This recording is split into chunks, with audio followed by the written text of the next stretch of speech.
Kyana Minor. Welcome to the Live in the Flow Summit, where we are learning to live our dreams with more ease and abundance. Today, we're talking to Carol Miller. Carol is the founder and vision keeper for Positive Focus. Thank you for being with us today, Carol. It's my pleasure. Thanks for having me. Awesome. Carol, when you hear the term live in the flow, what does that mean to you? Wow, I think it's such an easy thing for people to not quite believe in because for me, living in the flow is appreciating everything that we're going through. It's when we get stuck on, when we're having a challenge and focusing on that challenge, it takes us out of the flow. But every time that I can be appreciative for just the basic things that go on in the day, that's for me what living in the flow is. Okay, I think appreciation is such a simple practice, but it's such a powerful practice to keep us in the flow. And it's so easy to just worry about things as they happen and not even realize that you've shifted from Yeah. appreciation to worry. I think a lot of times it's easy, especially when you start practicing, it's Mhm. easy to know when you're living in the flow and oh, I appreciate that and thank you and thank you. But it's Mhm. those little things that we don't even realize. It's like I cannot believe it's raining right now. Right. I can't believe how hot it is right now. I can't believe that person just said that right now.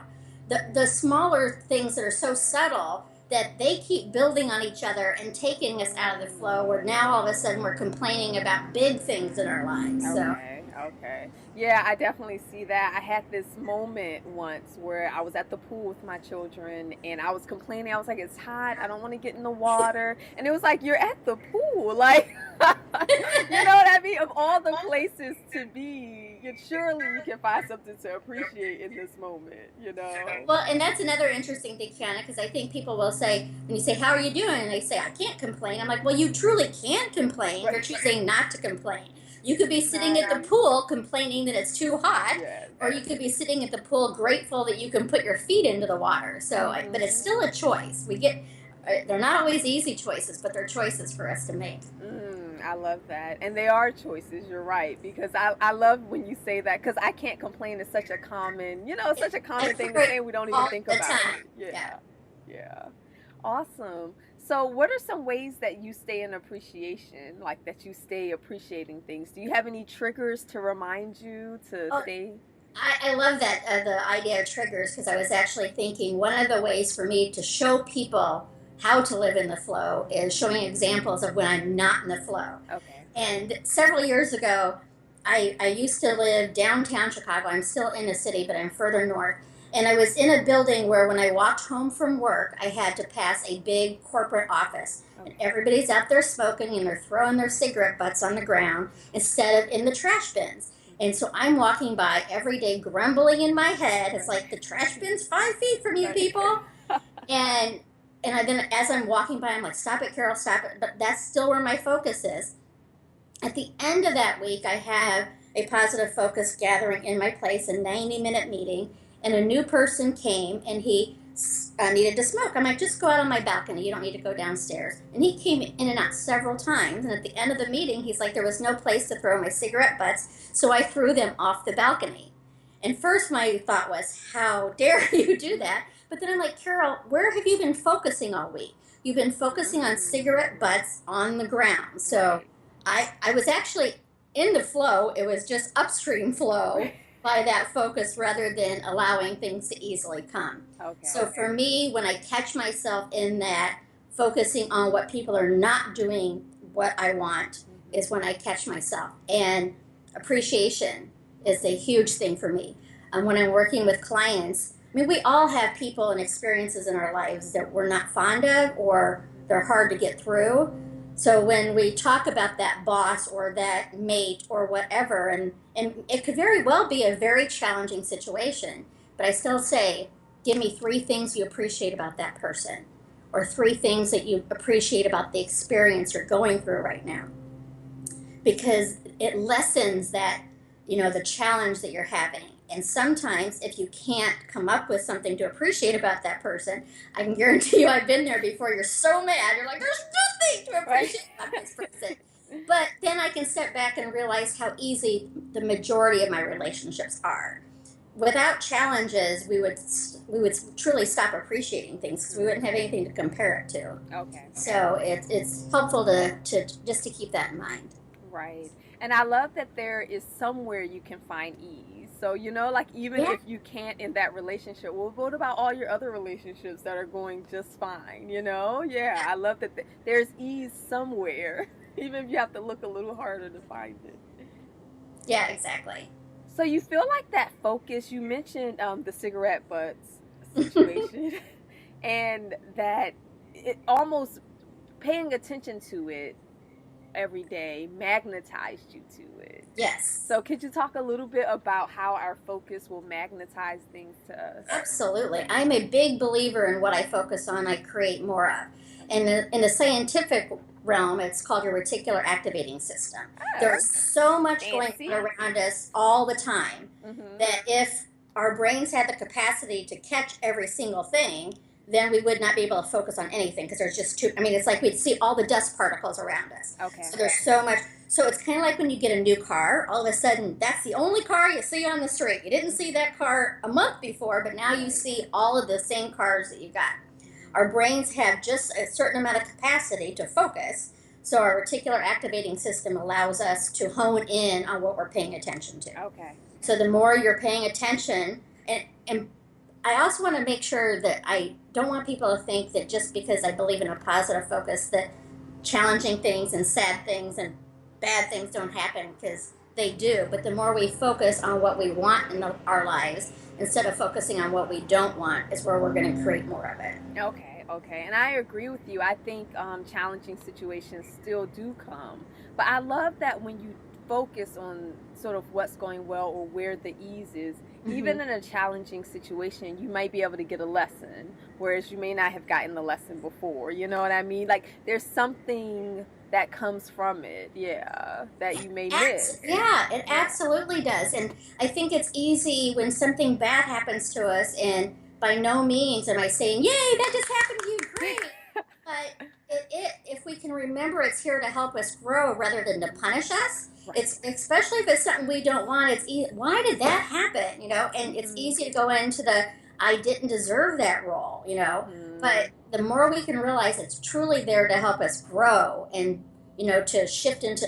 I can guarantee you, I've had things in my business before I started working for myself Mhm. in corporate world, like how dare that boss treat me that way? Right, But of had that course. not happened, I would not be doing what I'm doing now that I love. Mhm. So be okay feeling those sad feelings or those hurt feelings. Just don't act upon them. Mhm. Mhm. And I love when you said the punishment thing. Like when I was in my early 20s, I would say that all the time without realizing it. Before I got into Louise Hay and paid attention to my inner thoughts. But every time like a tire would blow out and I would say, "Oh, God is punishing me," or Yes. whatever. And it would feel like my entire life was going down the tubes because of like one flat tire or one argument with a friend. So yeah, I definitely relate to that. and And it's and so then we tend to build it up to being even worse than then it it actually is. was in the moment. So Right, right, right. yeah. Definitely, definitely. Is there a time, like a specific example that you could give us of when you were in the flow and just talk about how that felt and what was going on for you?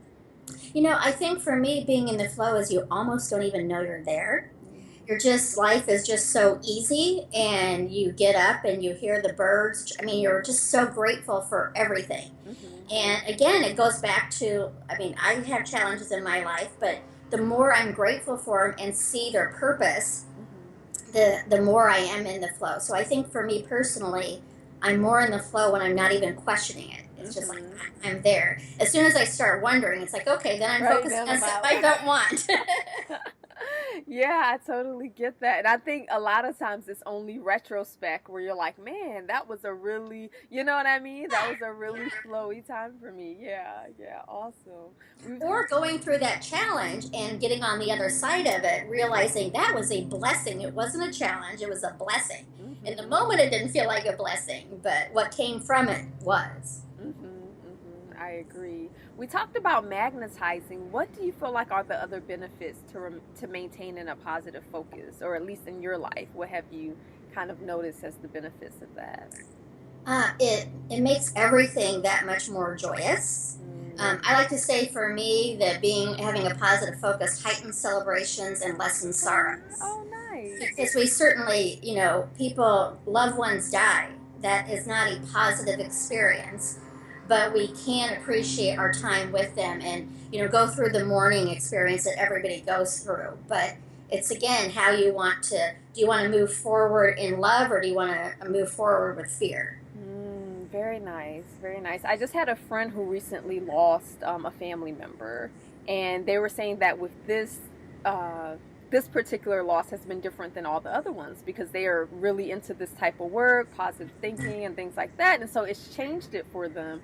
Whereas they felt like the loved one was almost sending them messages Yeah. afterwards, and they felt that connection, even though it was obviously still very painful. That connection really helped them to kind of move through the pain. Whereas Yeah, because previously, they yeah. believe in that spiritual connection rather just, Hmm. and it's, I mean, I know when I've lost people, I still miss their physical presence, but I absolutely know that they're still in my life, so it Hmm. definitely makes it easier. But Awesome. it's okay to miss somebody physically for sure. Right, right. And to experience that pain. Yeah, Yeah. definitely, definitely. I mean, pain itself is there to serve you too. Physical pain helps you think of like, okay, I need to do something different. Okay. Emotional pain allows you to, okay, I need to do something different. Mm. So fear is really there. Again, it even serves us. If we have those radars, it's like, okay, this is a dangerous situation. I'm not going to go there tonight. Right, right. Or if I'm thinking about something fearful, it's helping me like, okay, this doesn't feel good. What will feel good? And it helps me reframe to what I want instead of what I don't want. Okay, okay. I love that. And I love that, positive focus is your focus, but you Yeah, still recognize the value of what we might call negative emotions or negative feelings or whatever. yeah, because they really are there. I do believe, I mean, this is my livelihood. So, of course, I'm definitely focused on positive stuff far more than most people. But I don't believe maybe the Eckhart Tolles of the world are 100% positive, but I don't think that that's even something to strive for because I know, I mean, I have negative thoughts probably every 5 minutes. Right. Now, are they huge ones? No. But like when we started this, then they started mowing the lawn, so it's Right. like, ah! So it's so easy to have those negative thoughts, but they're there to serve you. It's if you act upon them, that's where you end up Okay. getting more into the cycle. It's Hmm. okay to be angry, if somebody's done something that you don't like, but then acting upon that anger is just keeping you in the cycle. Anger is a good one too because I feel like anger helps you with boundaries. You know what I Yeah. mean? Yeah, yeah. So that's a good example too. Awesome. Carol, what types of things do you do for self care?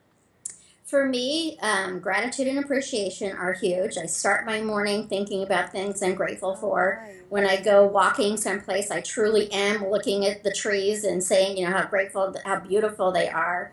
I think it's important to do something that you personally love. I love the water, so I moved to now where I can see the lake from my roof.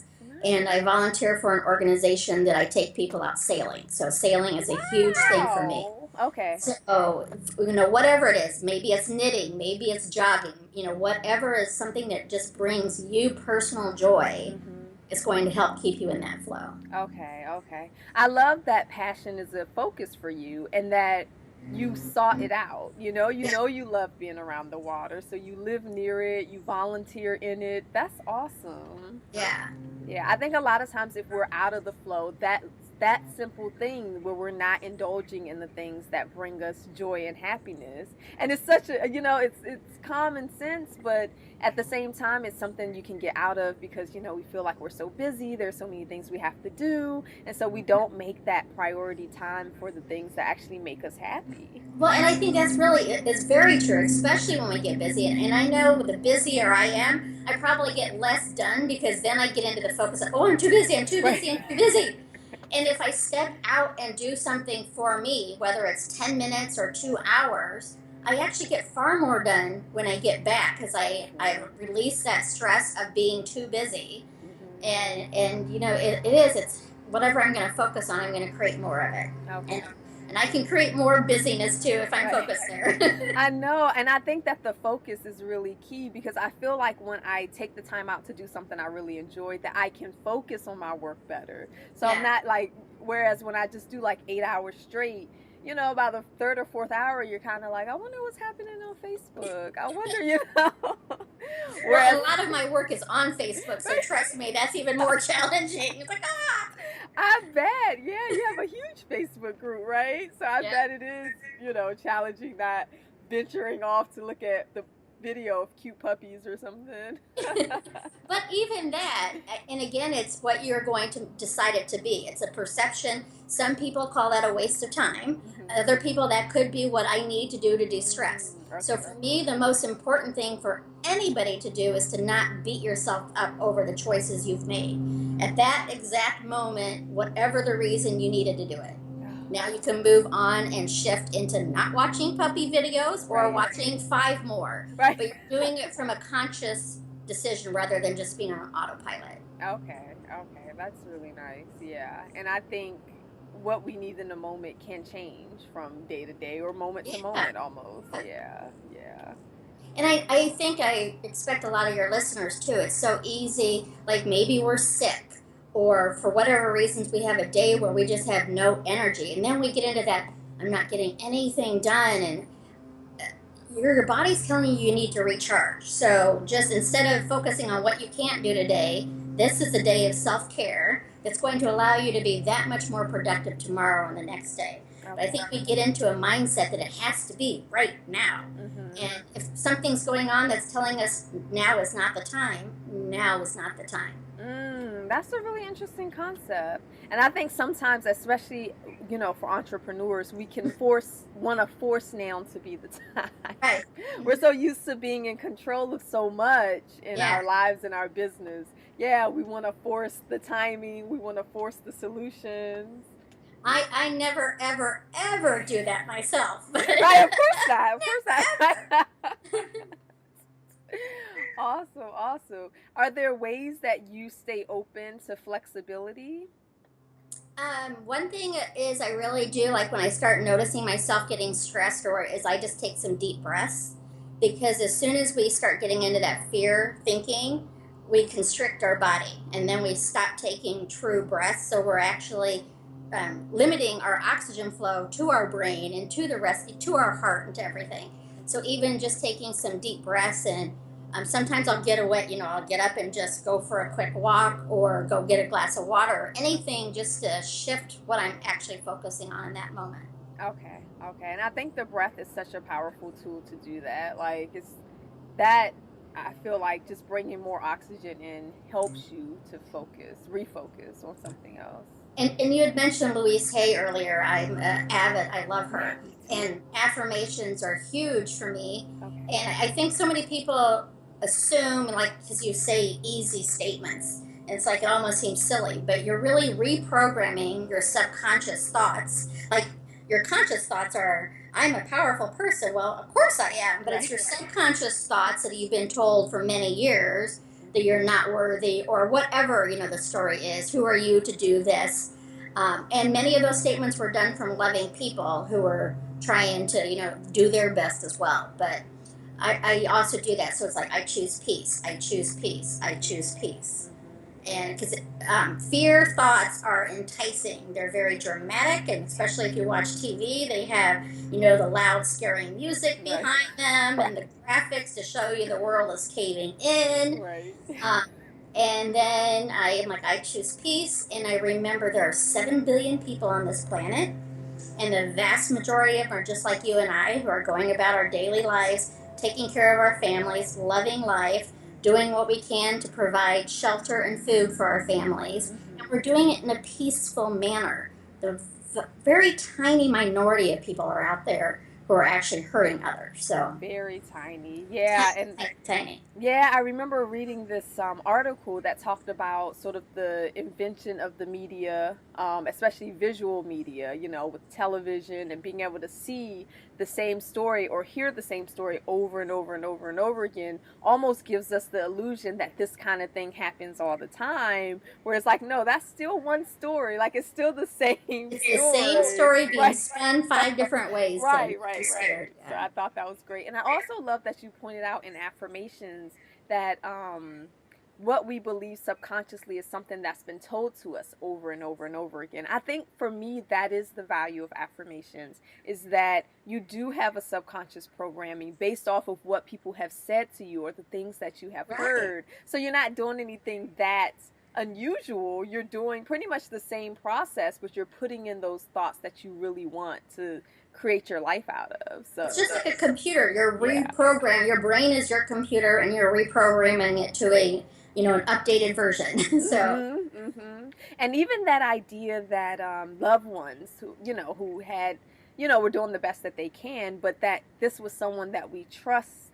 That's right. why the beliefs got in, and sort of rebuilding that trust with yourself. Like, I see affirmations as a way to really trust yourself and your own intuition. Right. Yeah. And to remember, I'm a big believer that hurt people hurt others. So Mm-hmm. even those people, I mean, it's different when we're young. We don't have that knowledge yet.